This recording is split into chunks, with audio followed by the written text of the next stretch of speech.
Let us now see with those simple hypotheses what would happen if we fix the value of the vaccinated node to, say, false. If nobody gets vaccinated, what are your chances of catching COVID? In this case, you have an 85% chance of not catching it and a 15% chance of catching it if you're exposed. Now, if we set the value of vaccination to true,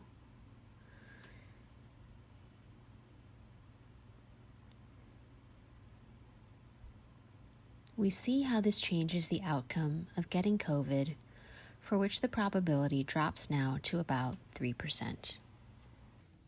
We will now see how adding information can help improve the quality of our prediction. If we look at the US figures of the number of people infected over the vaccine test period, as we see on the chart on the left, this was approximately 9.7 million people.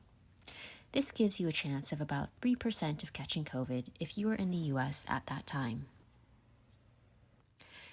If we look at the vaccine test group now, consisting of 30,000 people taken randomly, it was separated into two subgroups, a placebo group and a vaccine group. The total number of people infected reported by Pfizer and Moderna during this test phase was 170 and 196, of which about 10 only had received the vaccine.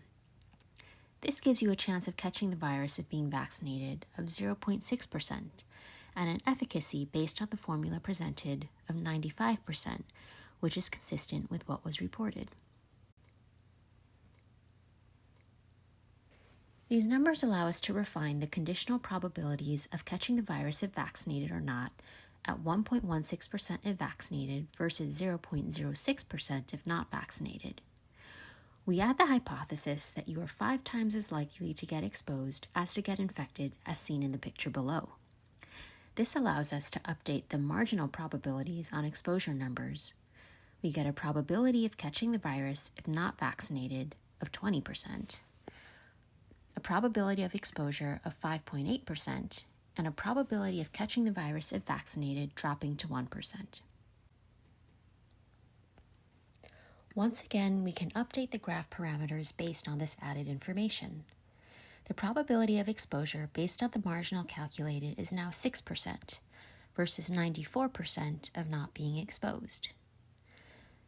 And then the conditional probability of catching the virus if vaccinated drops to 1% or 99% of no infection, while if you're not vaccinated, this ratio is 20% and 80%. You can resample, increasing the number of samples to 10,000,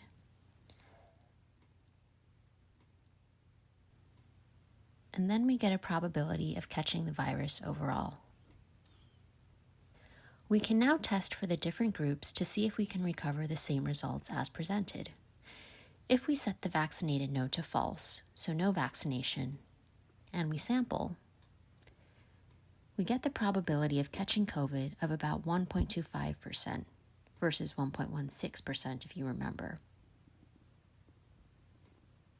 While if we set the node to true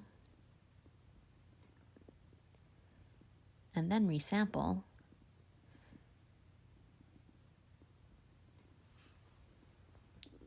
you see that this probability drops to 500 microns or 0.05%.